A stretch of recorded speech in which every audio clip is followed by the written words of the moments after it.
So last night, just after 9 p.m, I sat there with my popcorn and watched Rachel Reeves deliver her annual Mansion House speech. And I've put together everything that I think is important, at least for a UK retail investor standpoint. I'll leave a link in the description to all of the documentation that went alongside this. There's hundreds and hundreds of pages if you really want to go through it.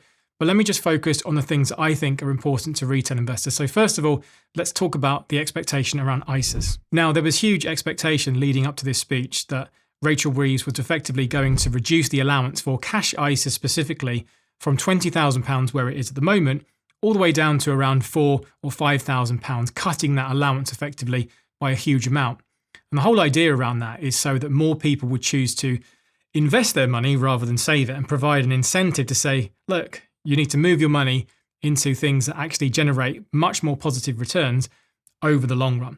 Now, there was a lot of backlash around this, and I think quite rightly too, that most people probably wouldn't do that and would end up just be getting lower amounts of interest on their money because lots of people are quite scared and hesitant to invest their money. And there's a huge information gap here, which actually is another point which they're going to address. What I would say on cash ISAs at the moment is that Rachel did leave this effectively open to review. So don't expect that this one is completely dead in the water. We could see changes going into the new financial year. I still suspect they probably might do something around cash ISAs and change these things to potentially move people toward investing. I'm not exactly sure what that looks like, but just keep an eye on it and be ready for it if that change does happen later on down the line. I do think the stats around this are really interesting. They cite that there's around 29 million adults effectively with cash sitting in low interest rate accounts and cash ISAs.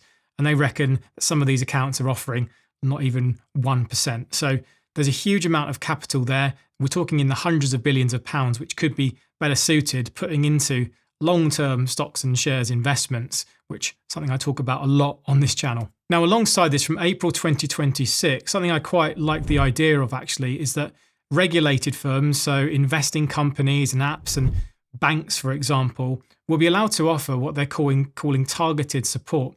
Effectively, is that bridging the gap between full-blown financial advice, which is personal to you, paid for between a regulated financial advisor, something I'm absolutely not, and trying to help all the people that basically don't or could never afford to take financial advice in the first place. So that's around 90% or so of the population. So these regulated bodies will effectively be allowed to give you some kind of guidance and say, you know, Mr. and Mrs. So-and-so, you've got £20,000 sat in a cash ISA and it's been sat there for 5 years.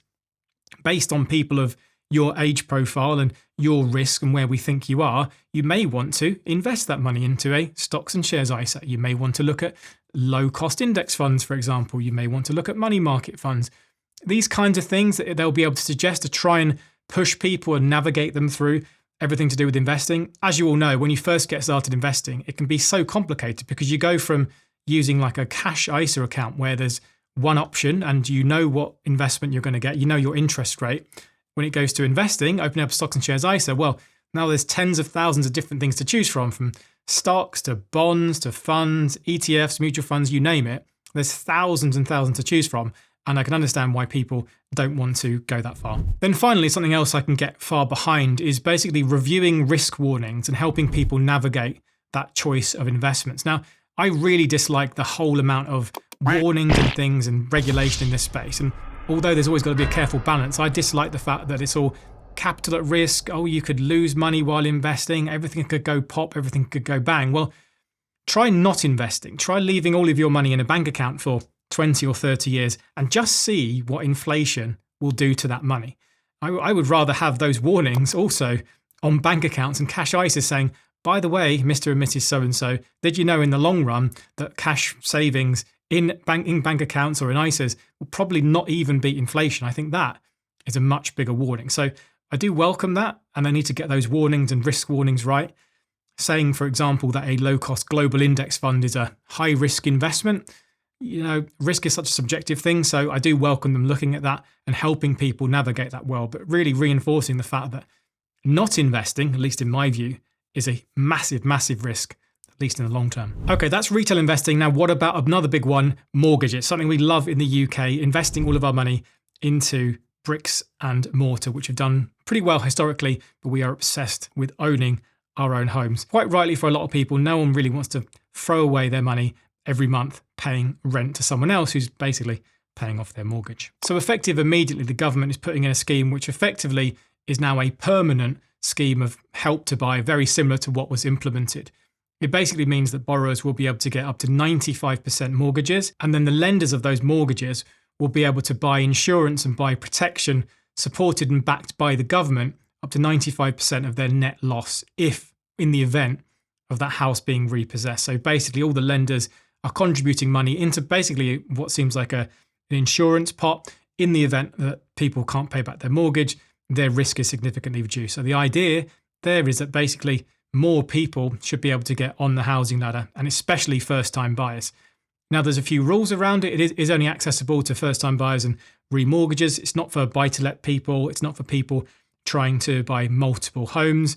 There is a limit as well. It's quite a healthy limit. It's up to £600,000, which is quite a lot of money when you look at average house prices. But so far, the scheme is really targeting those lower price values.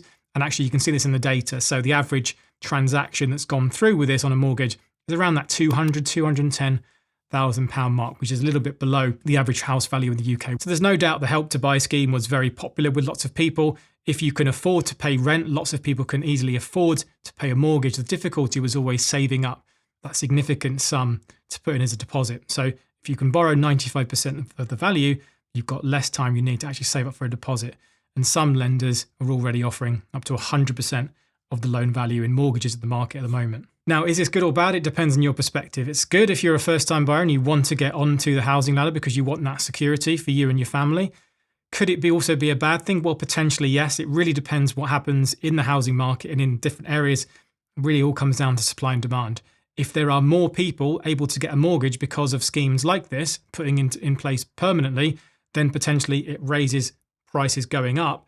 And then maybe we go to a space where actually those rules get even more relaxed and we start pushing ourselves a bit more toward a housing bubble, something that led to the global financial crash around 2007. So it really depends also what happens on the supply side. And if demand keeps going up, then it's all great for homeowners and people sitting on housing wealth. But the downside is that this housing wealth it's not a productive asset. It doesn't do much. People borrowing huge amounts of money to invest in property, but it doesn't actually deliver any kind of positive returns. So this money really could be borrowed and spent better elsewhere. For example, investing into UK infrastructure or some kind of other projects that we could spend money on. So it's an interesting one, pros and cons.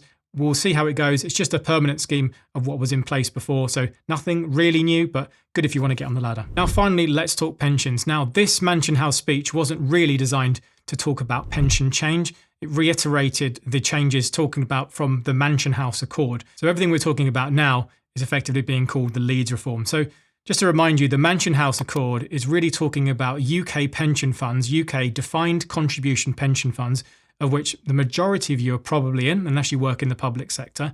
So every single month when you put money into your pension and your employer contributes, basically the Mansion House Accord was saying that more of that money should be put into not only private equity and private credit, but also into UK projects and UK investments as well. The numbers and targets were for around 10% of pension fund money to go into private markets, with half of that, so 5% effectively, to go into UK investments. And lots of different pension firms effectively have signed up for that. It's not mandatory, but there is a backstop that the government have said that they could potentially step in and force pension funds to allocate their capital in a more effective way, in their review at least. I do like the concept of private markets and private equity. Effectively, lots of companies will never get to the stock market, or it might take them many, many years to become public. So there's hundreds and thousands of companies out there who are very small right now, would like an injection of cash, but there's not enough cash out there in the UK market. It's not like America, for example, where there's just cash just swelling around everywhere and a startup can easily get funded. So I do like that idea. And there is actually good evidence to suggest that in the long run, private markets are actually pretty good returners, and there's some good statistics showing them nearly double as much as just regular global investments. So although there are different pros and cons, it's certainly not as liquid because they're not traded on the stock exchange. There is some good data behind that. So I would definitely support that in some way, that some money should go there. However, forcing 50% of that 10% to go into UK assets, again, could be pros and cons to this. It really depends what projects you go into. And there could be an issue. For example, what if there just isn't enough good quality investment opportunities at any one time? Does a pension fund have to put their money in? What if it ends up going to 50 or 100 different businesses which really were quite weak, or their business plan was quite crap? So this money being forced into bad businesses and then the returns being poor. I don't really know how they figure their way around this. The concept is good. The idea is good. We've got huge amounts of this pension money managed by quite a few small organisations. And should they funnel more into UK investments? Well, really, it all depends. Really, it comes down to the fact that they're trying to get the best from the money for their shareholders, for the investors. At the end of the day, one thing I wanted to highlight here is money in pension funds is your money. That money that you contribute every single month from your paycheck and your employer contributes, that's your money to do what you choose to. The difficulty we've got here is that the majority of people do not know what their pension's invested in, and they do not make any changes to that. Now, pension companies by default put you in the default fund. Now, they make up these default funds, but you have a right to log into your account and move that to whatever you see fit. So if you don't do it, it will end up in these private equity funds and private UK investments, whatever they might look like. Whether that's a good or a bad thing, I've got no idea. But I would genuinely encourage people to understand what their pension's invested in and take an interest in it. It's often going to be most people's biggest asset just outside of their house. So, an average working person could end up with multiple six figures inside pension accounts over their lifetime. So it's very important, in my view, to understand what's actually going on there. So lots of food for thought for retail investors. Do let me know in the comment section what your thoughts are. I think there's plenty of nuance here. There's lots of pros and cons. There's lots of maybe will happen, maybe won't happen. At the end of the day, who knows what's going to happen in the future? But we do need to get the UK moving forward.